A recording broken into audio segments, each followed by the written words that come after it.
Yuk, take one. Take one. Enak. Take one.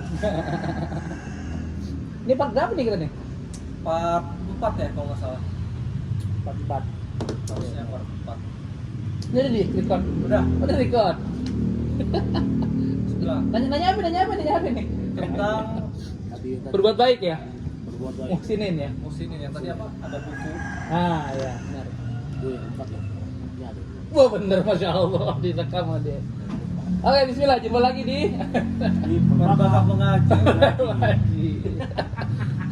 Kata siapa di lapangan pasir bisa ngaji gitu ya? Iya. Iya lagi. Iya.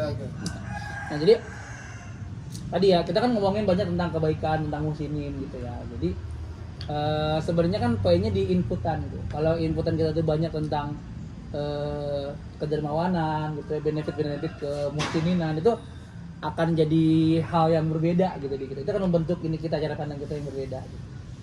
Nah di apa namanya salah satu jawaban dari misalnya ada pertanyaan, kenapa sih kita harus berbuat baik? Ya. Kenapa sih harus berbuat baik? Kenapa mereka? Kenapa harus berbuat baik? Selain pahala. Ya, kenapa harus berbuat baik? Karena fitrah manusia. Fitrah manusia. Berbuat baik. Betul. Ngeri ya. Secara manusiawi manusia tuh ngeliat orang berbuat jahat tuh kayaknya nggak enak gitu, bukan fitrahnya gitu ya. Tadaburnya Amira tuh fitrah. Kalau keluar dari fitrah penciptaan apa pusing gue jawabannya. Buset, coba jawab apa? Nggak, apa pertanyaannya tadabur gitu. Tapi ini salah satu ini ya. Ini salah satu opsi jawaban dari Quran menjawab pertanyaan kenapa kita harus berbuat baik. Nah, yang pertama adalah kenapa harus berbuat baik? Karena sebenarnya kalau kita mau pinter, mau dikasih hikmah, dikasih petunjuk, silahkan jadi muhsinin. Ya.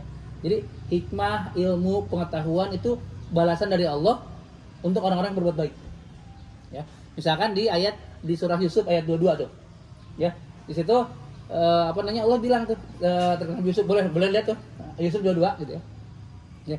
Dan ketika Nabi Yusuf itu cukup dewasa, diberikan sama Allah tuh kepadanya hikmah dan ilmu gitu.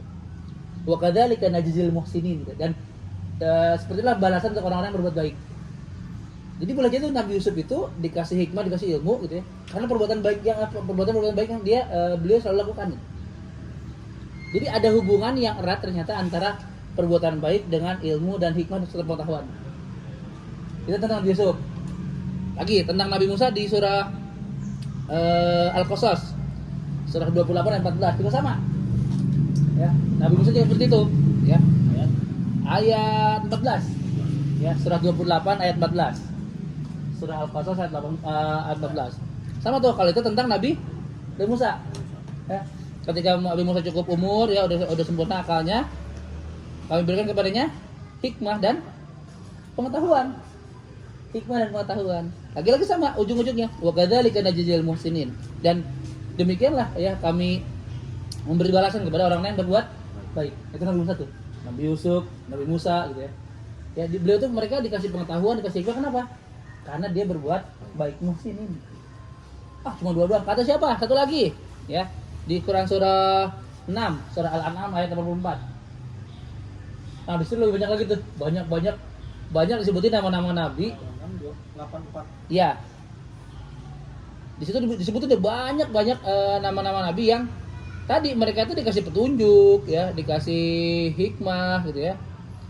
Kenapa? Karena mereka itu berbuat baik. Ya banyak ya? Ya betul. Iya, Ishak, Yakub, ya, Nuh, Daud, Sulaiman, Ayub, Yusuf, Musa, Harun ya. Jadi boleh jadi mereka ini para nabi ini jadi nabi karena perbuatan baik mereka dan Allah membalas itu. Nah, jadi makanya kalau kita pengen pinter atau anak-anak kita siapa lah cucu kita gitu ya, nanti kan ini calon cucu nanti punya cucu nih ya.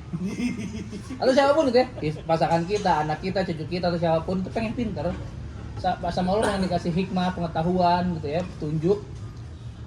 Maka salah satu dimensi yang bisa kita ambil adalah silahkan banyak-banyak berbuat baik. Ya, kata Quran begitu. Wa kadzalika najzil muhsinin. Itu emang itu yang waktu rasakan waktu Daham. Ya ternyata kan kita belajarnya luar biasa. Nah, kita selama ini tuh defaultnya gitu ya. Gimana bro? Nanti ketika nasihatin anak biar pinter gimana? Gue banyak belajar lebih rajin lagi kan gitu ya. Berdoa segala macam gitu. Iya itu satu hal gitu ya. Tapi ternyata kita suka lupa nih dimensi ini nih. Ada keterkaitan yang kuat ternyata antara perbuatan baik sama ilmu, sama pengetahuan, sama hikmah, sama petunjuk. Yaitu jadilah kita muhsinin. Nah gitu tuh ayatnya begitu gitu. Cek lagi ya. Yusuf 22, ya Al-Qasas 14, Al-An'am 48 ya, 48. 84, udah ganti. 84. Nah, wa kadzalika najzil muhsinin. Jadi rugi banget kalau buat orang-orang yang pengen ilmu, hikmah dan petunjuk jarang berbuat baiknya ya. Jadi muhsinin itu ya udah berbuat baik aja gitu. Oh, iya. Gitu. Jadi whatever. Jadi ini ada satu, nah ini kan ada satu inputan lagi ya. Oh ternyata ada hubungannya nih ilmu sama kebaikan kita, kedermawanan kita gitu. Makanya boleh jadi dulu ya banyak ya bapaknya petani gitu, utun lah gitu ya. Tapi berbaik anaknya jadi rektor, jadi dokter, profesor dokter gitu ya. Iya, iya. Sekarang banyak yang profesor, dokter, bahkan rektor untuk ngejagain anaknya kan narkoba aja susah gitu. Nah mungkin boleh jadi nih kita selama ini dapat ilmunya susah gitu ya, gini-gini aja ilmunya kira-kira nah kurang musinin gitu. Kita belum masuk ke kategori musinin misalkan. Nah, jadi mudah-mudahan dengan 3 ayat ini ngasih kita booster ya, jadi lebih semangat lagi untuk jadi seorang musinin apapun caranya, apapun salurannya. Allahu a'lam bishawab. Satu lagi. Apa tuh? Jadi kalau pertanyaan di awal itu kenapa kita harus berbuat baik? Itu karena kita OTS di Kutak Al-Fatih ini. Itu punya PJ Syar'i namanya Abdul Khoir. Jadi Khoir itu kan baik. Jadi memang masuk Barang Ada bahasan ya Pak ini ya, bahasan ya. Aduh, saya masuk baik kok. sama korang. ditutup dulu. Oke, kita cukupkan. Kita jumpa lagi di Perbakan Perbakan Pengaji selanjutnya. Kata siapa? Depan Basket nggak bisa ngaji. Assalamualaikum warahmatullahi wabarakatuh. Waalaikumsalam. Masih aja.